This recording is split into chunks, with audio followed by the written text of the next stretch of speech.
레오나르도 다빈치라고 하는 이가 최후의 만찬 그림을 그렸습니다.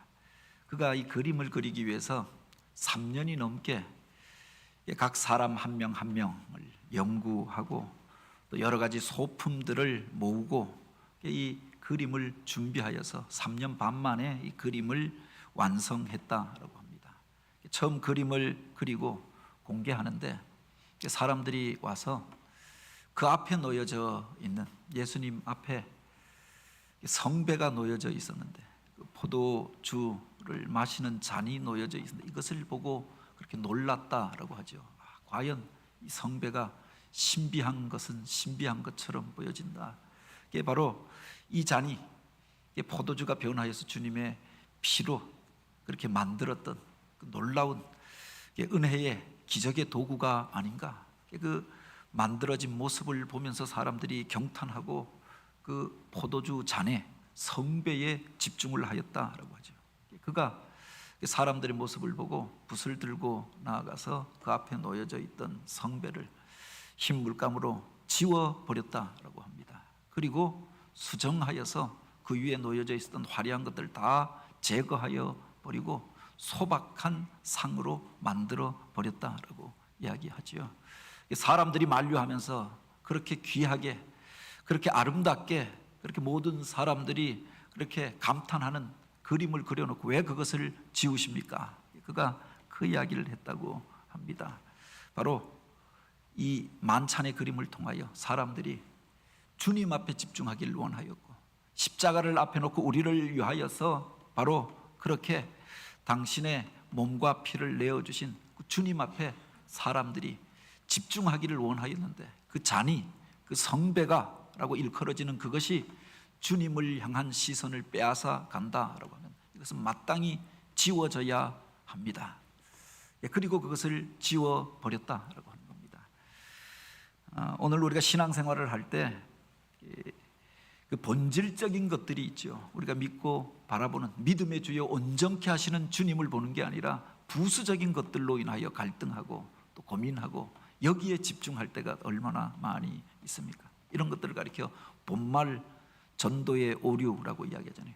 그 본질과 부수적인 것들이 바뀌어져 버리는 경우가 있다라고 하는 겁니다. 동양 고사에 견지망월이라고 하는 사자성어가 있습니다. 달을 바라보라고 손가락을 가르쳤는데 사람들이 그 달은 보지 않고 그 손가락을 보면서 이쁘다 어떻다 평가하고 이야기하는 겁니다. 이 고사의 유래를 보면 그렇습니다. 어떤 진리를 찾는 사람이 해탈하였다라고 하는, 득도하였다라고 하는 고승이 있어서 그를 찾아가서 진리를 배우려고 하였던 겁니다. 나에게 진리를 가르쳐 주십시오. 내가 무엇부터 배우고 무엇부터 읽어야 그 진리에 도달하고 득도할 수 있겠습니까? 그러니 바로 그 고승이 그렇게 대답한 겁니다. 나는 글을 배워본 적도 없고 글을 쓸 줄도 모르고 읽을 줄도 모른다네. 그러니 자네에게 소개해 줄 책이 없다네. 그가 그를 보면서 실망하여서, 아니 득도하여서 최고의 그렇게 그 도를 터득한 고승이라고 하는 네가 어떻게 글도 읽을 줄 모르고 쓸 줄도 모른단 말인가. 그런데 고승이 더하여 이 이야기를 하는 겁니다. 진리라고 하는 것은 하늘에 떠 있는 달과 같아라고 하면 그 문자는, 책은 그것을 가르치는 손가락이 아니겠는가. 그런데 손가락이 없다고 해서 달이 없어지는 것은 아니니 왜 사람들은 손가락에 집중하는 것인가? 보라고 한 달은 보지 아니하고 왜 손가락만 가지고 말하는 것인가? 이게 바로 견망지월, 견불지지라고 하는 말을 했다라고 하죠. 오늘 우리가 신앙생활을 하면서도 이런 경우가 얼마나 많이 있습니까?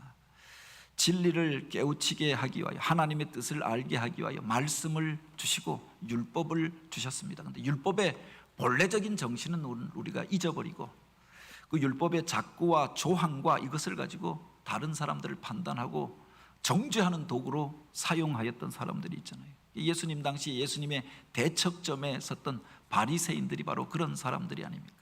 현대판 율법주의자들이 있잖아요. 이 율법이 가르치고 있는 하나님의 말씀이 오늘 우리에게 인도하여 주고 있는 하나님의 사랑, 그리고 인간을 향한 사랑의 마음들은 잃어버린 채, 그 계명의 본질은 잊어버린 채 그 껍데기와 형식과 조항을 가지고 다른 사람들을 판단하려고 하였다라고. 이게 바로 견망지월의 오류가 아닙니까? 그 반대편의 경우도 있습니다. 주님께서 우리에게 진리를 깨우치게 하기 위하여, 당신이 누구신지 알게 하기 위하여, 그래서 놀라운 기적을 베풀고 놀라운 능력을 나타내셨습니다. 그런데 바로 그 주님께서 보여주시고자 했던 그 메시지와 복음이 아니라 겉으로 드러나 있는 신비한 것들, 놀라운 일들, 바로 이것만 바라보고 주님을 따라갔던 사람들이 있었다라고 하는 겁니다. 신비주의적인 신앙을 가지고 기적을 쫓아서 신앙생활을 하는 이들도 있잖아요. 요한복음 6장은 예수님께서 행하셨던 네 번째 표적이었던 바로 오병이어의 기적에 대하여서 기록하고 있습니다.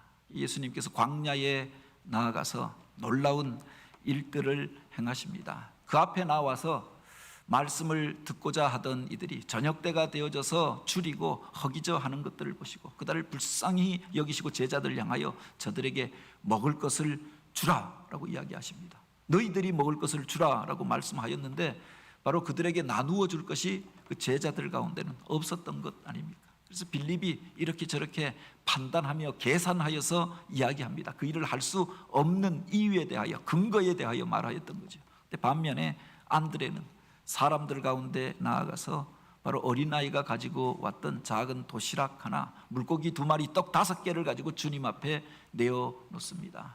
주님께서 그것을 가지고 축사하시고 감사하며 기도드리시고 사람들에게 나누어 주게 하십니다. 이때 놀라운 기적이 일어나게 되었던 것 아닙니까? 장정만 5,000명이 먹고도 12광주리가 남게 되었다. 이 기적의 사건을 바로 요한복음 6장 초반부에는 기록하고 있습니다.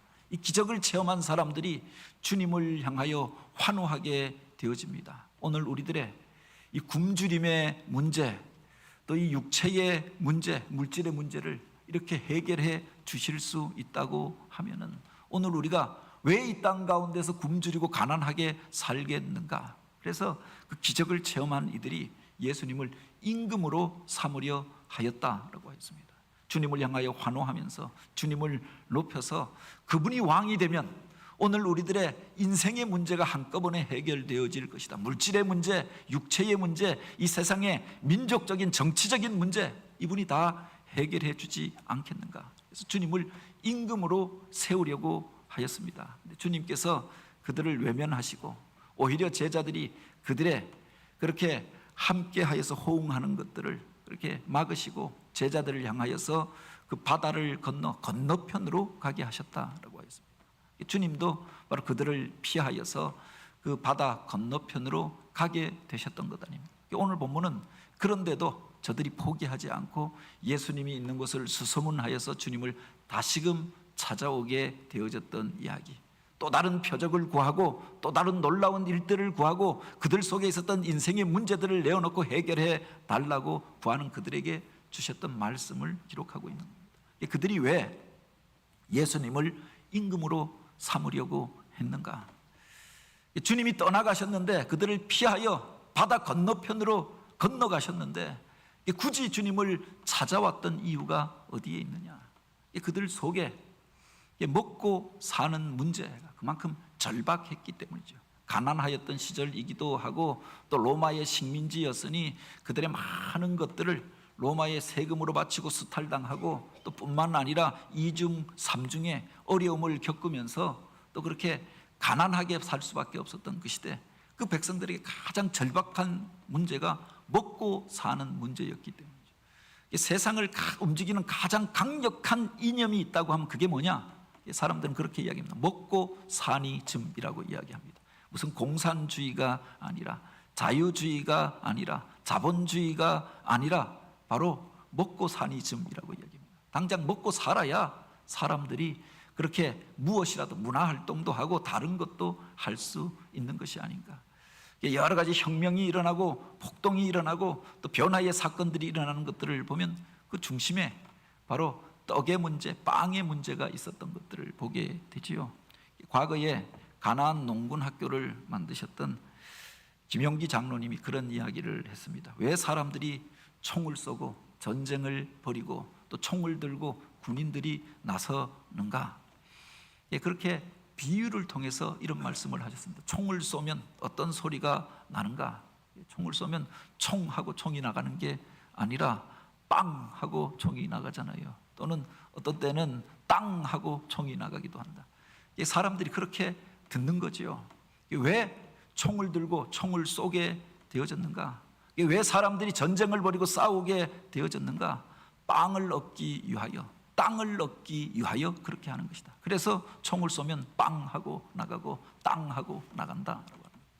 인생의 중요한 문제가 무엇인가? 이 이야기를 하시기 위해서 그런 비유를 사용한 것이다라고 생각되어집니다. 가나안 농군 학교에 가서 박정희 대통령이 그래서 은혜를 받고 그래서 시작된 것이 새마을 운동이고 경제 개발 계획이었다라고도 이야기하죠. 가장 절박한 문제가 무엇인가? 먹고 사니즘의 문제입니다. 사람들이 땅을 구하는 것도 사실은 그렇잖아요. 그곳에서 우리가 편안히 살고 또 내 먹을 수 있는 양식을 얻기 위하여서 더 넓은 땅을 차지하려고 목숨 걸고 싸우는 겁니다. 결국은 빵의 문제로 귀결되어진다라고 하는 거죠. 많은 사람들이 바로 먹고 살기 위하여 애쓰고 불철주야 일하고 또 그것 때문에 목숨 걸고 싸우기도 합니다. 사람들이 살기 위하여 먹느냐 먹기 위하여 사느냐 뭐 이런 논쟁도 있었습니다만 명확한 것이 사실은 살기 위하여 먹는 것 아닙니까? 진짜 먹을 것이 없고 굶주리면은 살기 위하여 무엇이라도 뜯어먹게 되어지는 것 아닙니까? 우리 아이들에게 무슨 음식을 남기면은 그렇게 이야기합니다. 뭐 옛날에는 풀뿌리 캐먹고 뭐 이렇게 해서 살았는데 이걸 버리면 어떻게 하냐? 굶주리고 어떤 사람들은 아프리카에서 흙으로 떡을 지어서 먹는다. 그런데 우리 아이들이 그 이야기를 하더라고요. 아빠는 그렇게 먹어봤어. 이렇게 이야기. 살만한 때 제가 태어나고 성장했던 그래도 우리나라가 개발도상국일 때 중진국일 때 그렇게 살았던 것 같습니다. 그래서 제 선배들이 살았던 것처럼 또 그렇게 가난한 시절은 겪지 아니하였지만 진짜 먹을 것이 없으면 사람들이 목숨을 걸고 그렇게 싸우게 되어지는 것 아닙니까? 살기 위하여 우리가 먹지요. 그 다음에 먹게 되어지면 이제 먹을만 하면 먹을 것이 많아지면 그 중에서 선택하는데 바로 어느 것을 먹느냐에 따라서 삶의 질이 바뀌어지고 삶의 모습이 바뀌어지게 되어지는 거죠. 그것이 겉으로 보기에는 마치 그렇게 먹기 위해 사는 것처럼 보여진다. 요사이들은 맛집을 찾아서 마치 먹기 위해 사는 것처럼 먹방을 하고 또 맛집을 찾아다니고 이런 문화가 팽배해졌습니다. 살만하기 때문에 그런 것 아닙니까? 결론은 중요한 것은 먹고 사는 문제가 가장 중요하였다. 그래서 그들이 주님 앞에 찾아왔던 거죠.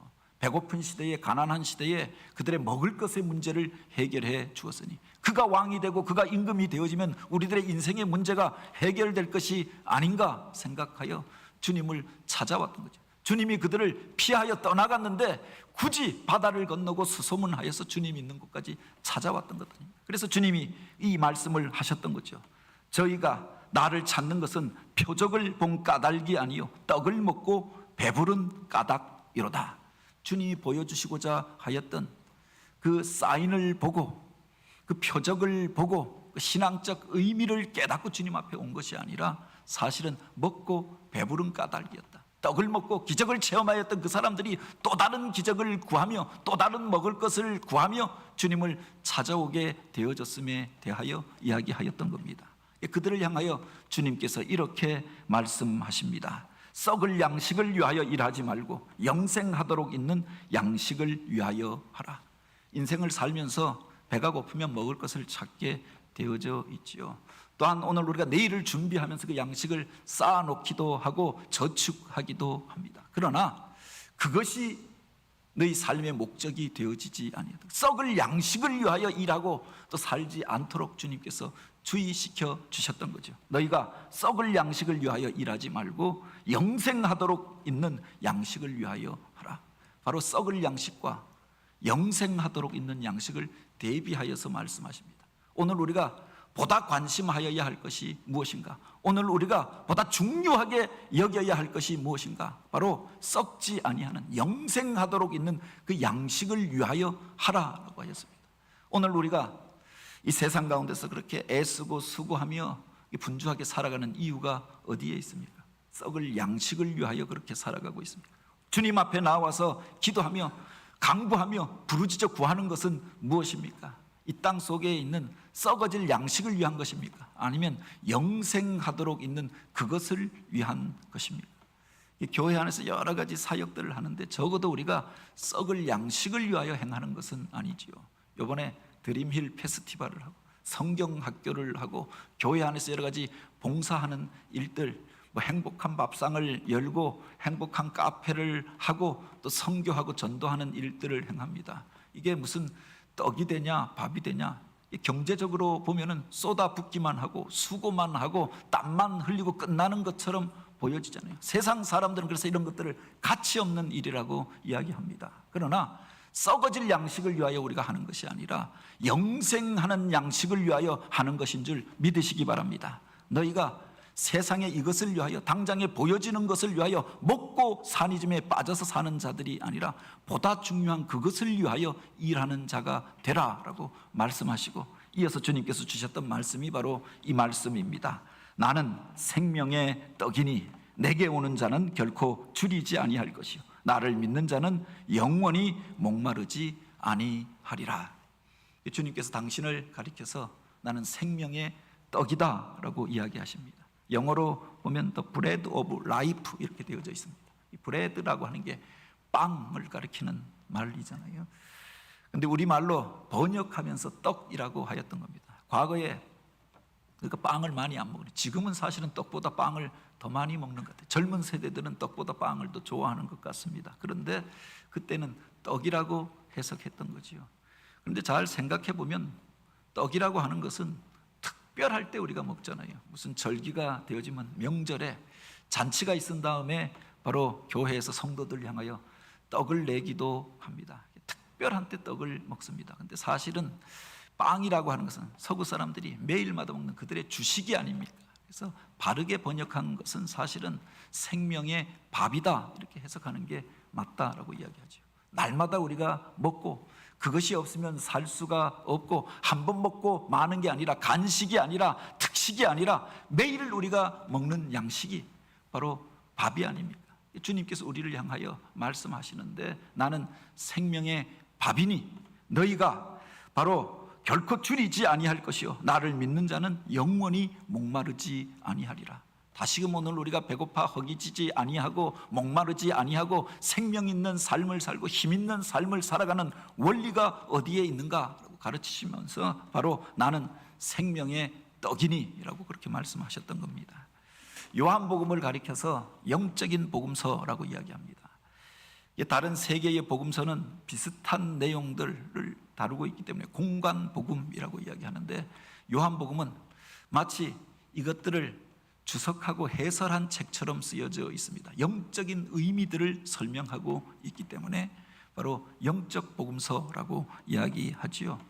예수님이 행하셨던 그 많은 기적들을 다 기록하고 있지 않습니다. 이미 복음서가 나와 있었고 그것을 알고 있었기 때문에 그것을 다 기록하지 않고 그 중에 정선하여서 7가지 사건만 7가지 표적만 기록하여 놓고 있죠. 그리고 그 뒤에 보면은 그 의미를 설명해 주고 있는 겁니다. 그냥 예수님께서 기적을 행하시고 끝난 게 아니라 그 뒤에 그 의미를 제자들에게 풀어서 설명하여 주었던 거지요. 오병이어의 기적을 행하시고 그 뒤에 보면 주님께서 이 말씀을 주셨던 겁니다. 나는 생명의 떡이니 오늘 우리가 다시금 배고프지 아니하고 줄이지 아니하고 목마르지 아니하고 생명 있는 삶을 사는 원리가 어디에 있는가 이것을 가르쳐 주셨던 거죠.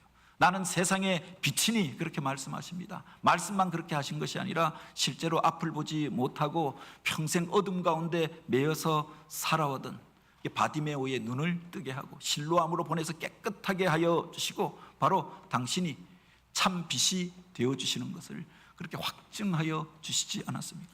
죽은 나사로를 살리시고 나는 부활이요 생명이니 나를 믿는 자는 죽어도 살겠고 살아서 믿는 자는 영원히 죽지 아니하리라 약속하여 주셨던 거지요. 예수님이 행하셨던 사건, 표적이라고 이야기합니다. 단순한 기적이 아니라 바로 주님이 누구신가, 오늘 우리가 어떻게 영원한 생명을 얻고 생명 있는 삶을 살 수 있는가, 이것을 가르쳐주는 사인이었다라고 하는 겁니다. 그리고 그 의미를 설명해 주고 있는 거죠. 그래서 요한복음에 보면 나는 무엇이니라고 하는 말이 반복하여서 등장하고 있는 겁니다. 주님께서 우리를 향하여 말씀하시는데 나는 생명의 밥이니라고 그렇게 말씀하십니다. 밥을 먹어야 사람이 힘을 낼 수가 있잖아요. 일하는 사람들을 보면 밥을 많이 먹습니다. 더 많은 일들을 하기 위해서, 그 일을 감당하기 위해서 더 많은 밥을 먹게 되어지는 거지요. 간식은 먹기도 하고 안 먹어도 뭐 그만입니다. 빵은 안 먹어도 그만이고, 또는 간식은, 과자는 안 먹어도 그만입니다. 근데 밥은 먹어야 우리가 살 수가 있잖아요. 오늘 우리가 생명 있는 삶을 살기 위하여서는 반드시 먹어야 하는 것, 반드시 오늘 우리가 교제하고 또 만나야 하는 분이 예수 그리스도인 줄 믿으시기 바랍니다. 여기서 주님께서 그 앞에 그냥 밥이다, 그냥 떡이다 라고 말씀하시지 않고 생명의 떡이다 라고 말씀하셨습니다. 생명이라고 하는 말이 우리가 상식적으로 생각하는 것과 조금 다른 말로 기록되어져 있다라고 하는 겁니다. 복음서에 보면 생명을 가르치는 말이 세 가지가 있습니다. 헬라어로 보면 육체의 생명을 가르치는 푸시케라고 하는 게 있습니다. 또 하나가 바로 인간의 생물학적인 생명을 가르치는 바로 비오스라고 하는 말이 있습니다. 그리고 세 번째가 관계적인 생명, 영적인 생명을 가르치는 조에라고 하는 말이 있지요. 푸시케라고 하는 것은 육체적인 생명, 우리가 호흡하고 숨쉬고 살아 움직이는 이 육체의 살아있음을 이야기할 때 푸시케라고 이야기합니다. 반면에 비오스라고 하는 것은 생물학적인 생명입니다. 그 생명 있는 삶을 살도록 하는 원리가 되어지는 것. 이 생명이라고 하는 것은 다 연결되어져 있잖아요. 인간만 생명이 있는 것이 아니라 세상의 모든 것들, 생명 있는 것들이 움직이고 살아있고 열매를 맺고 그렇게 살고 있는 것 아닙니까? 이 비오스라고 하는 말에서 바로 생물학을 가르치는 바이올로지라고 하는 말이 나오게 되어지고, 우리가 많이 쓰는 바이오라고 하는 말이 나오게 되었습니다. 이 시대에 이 바이오 산업이 사람들의 관심에 그 초점이 되어지고 유망 업종이 되어졌다라고 이야기하죠. 사람들이 그만큼 건강에 관심을 가지고 더 오래 살기 위하여, 생명 있는 삶을 살기 위하여 어떤 것도 아깝지 않게 바로 이 생명의 연장을 위하여 투자하잖아요. 그것이 내 몸을 건강하게 만들어준다라고 하면은 돈을 아끼지 않고 투자합니다. 예수님 당시에도 그러했다라고 합니다. 사람들이 관심 가지고 있었던 것이 무엇이냐? 바로 이 바이오에 있었다. 먹고 사는 문제에 있었다. 그것을 먹어야 우리가 살고 또한 일할 수 있기 때문에 먹고 사는 문제를 해결하기 위하여 주님 앞에 찾아왔고, 이 문제를 해결하여 달라고 주님 앞에 구하였고, 또 다른 표적까지 나타내어 달라고 이야기하였던 거죠. 그런데 주님의 관심은 어디에 있었느냐? 물론 육체적인 생명도 소중합니다.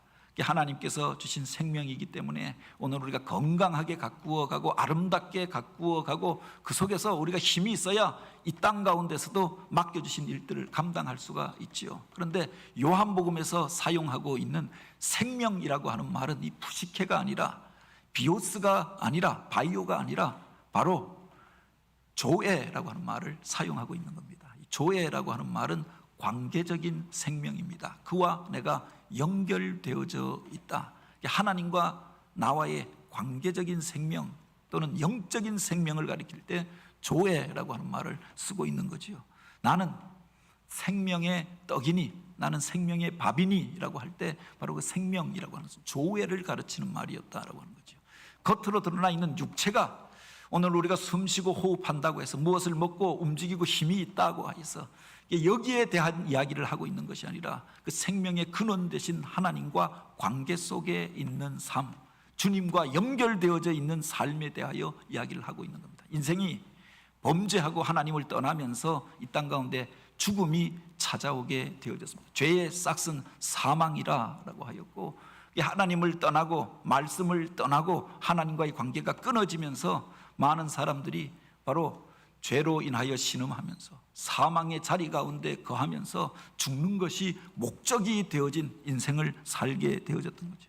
오늘 우리를 구원하기 위하여 하나님과의 끊어졌던 관계를 다시금 연결하게 하기 위하여 다시금 하나님과의 관계의 자리로 돌이키게 하기 위하여 우리 주님께서 이 땅 가운데 찾아오셨던 겁니다. 그리고 나는 생명의 떡이니 너희가 나로 말미암지 않고 아버지께로 이를 수 없느니라.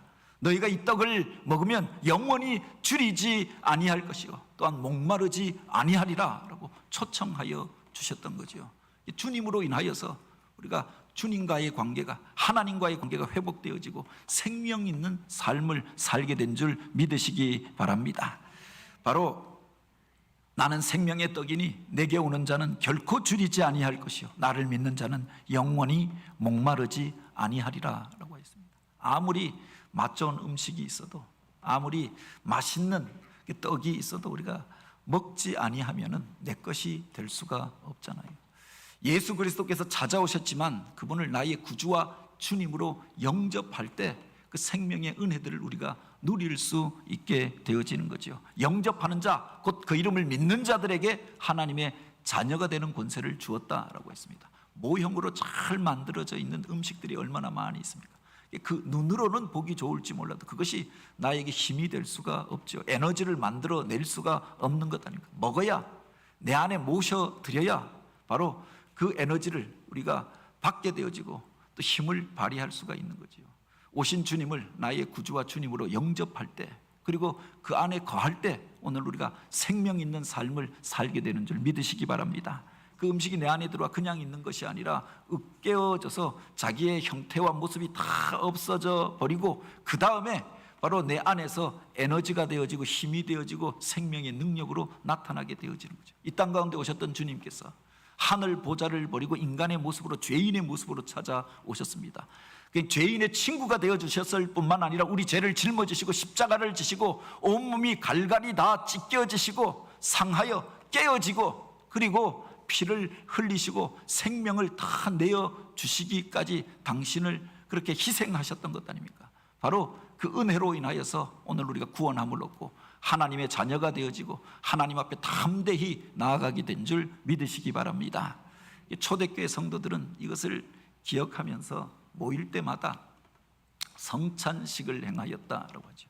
코로나 시기에 우리가 조심스러워서 1년에 한 번, 지난번에 처음으로 2년 만에 성찬식을 했습니다만 초대교회는 모일 때마다 너희가 이 일을 행하여 나를 기념하라 라고 하였으니 우리를 위하여 그 몸을 내어주시고 십자가를 지셨던 주님, 그 피를 흘려주셨던 주님을 기억하기 위하여 모일 때마다 떡을 떼고 또 포도주를 나누어 마시면서 우리를 위하여 흘리신 주님의 피를, 우리를 위하여 내어주신 주님의 몸을 기억하자, 바로 이 성찬식을 행하였다라고 하죠. 이게 사실은 초대교회가 박해받는 이유가 되어지기도 하였다라고 이야기합니다. 밖에 사람들이 보기에는, 불신자들이 보기에는 저들이 모여서 진짜 무슨 사람의 살을 뜯어 먹는 것처럼 이것은 주님의 몸입니다 라고 고백하고 그것을 떡을 떼어서 먹는데 멀리서 보면 진짜 사람의 몸을 뜯어 먹는 것처럼 울면서 통곡하면서 그 떡을 받아 먹는 겁니다. 포도주를 나누어 마시는데 진짜 저들이 무슨 집단이, 부른 집단들이 피를 나누어 마시면서 우리가 한 형제다, 한 공동체다 고백하는 것처럼 바로 그렇게 나누어 마시고 고백하는 것들을 보면서 저들이 흡혈하는 집단이 아닌가, 사람의 몸을 뜯어 먹는 식인 집단이 아닌가, 이런 오해와 이런 그 기독교를 향한 공격들이 사람들과 유언비어들이 퍼져가게 되어졌던 거죠. 그래서 일반 사람들로부터 공격당하고 또는 로마 제국에 의해서 박해를 받게 되어졌다라고 합니다. 그만큼 절박하게 주님의 몸과 주님의 피를 고백하였고 그곳에 참여하고자 하였던 거죠. 그 떡을 먹고 그 피를 마셔서 우리가 구원함을 얻는 것이 아니라 그 은혜로 인하여서 우리가 구원함을 얻게 되어졌음을 고백하면서 날마다 주님을 기억하고 묵상하고 그 은혜에 참여하고자 하였다라고 하는 겁니다. 오늘 우리는 우리들의 삶의 자리 가운데서 날마다 그 주님을 체험하는 삶을 살고 있습니다. 밥이 중요한 것은 한 번 먹고 마는 것이 아니라, 떡은 명절 때나 먹고 무슨 절기에나 먹지만 밥이 중요한 것은 한 번 먹고 마는 게 아니라 아침 먹었다고 점심 안 먹는 것이 아니라 점심 먹고 저녁 먹고 매일마다 먹어야 하잖아요. 그것이 있어야 오늘 우리가 생명 있는 삶을 살게 되어지는 것 아닙니까? 날마다 주님과 교제하고 주님의 말씀을 묵상하고 그 안에 거하는 자가 생명 있는 삶을 살게 되는 줄 믿으시기 바랍니다. 진짜 오늘 우리가 그 살과 또 그 피를 그렇게 나누어 먹자, 그래서 그 성찬식을 날마다 행하자라고 하는 말이 아니라 주님과 날마다 교제하는 그 사람, 주님 앞에 내 삶을 내어놓고 주님을 나의 구주와 주님으로 영접하고 그 말씀을 쫓아 살아가는 그 사람 속에 하나님의 생명의 능력들이 나타나게 될 것입니다. 원하고 바라기는 그 안에서 하나 되어진 교회, 그 생명의 능력으로 세상을 이기고 맡겨주신 사명 감당하고 생명의 열매를 맺으며 이 세상을 향하여 역동케 하는 일들을 행하는 우리 교회와 성도들이 되어지길 주님의 이름으로 축복합니다.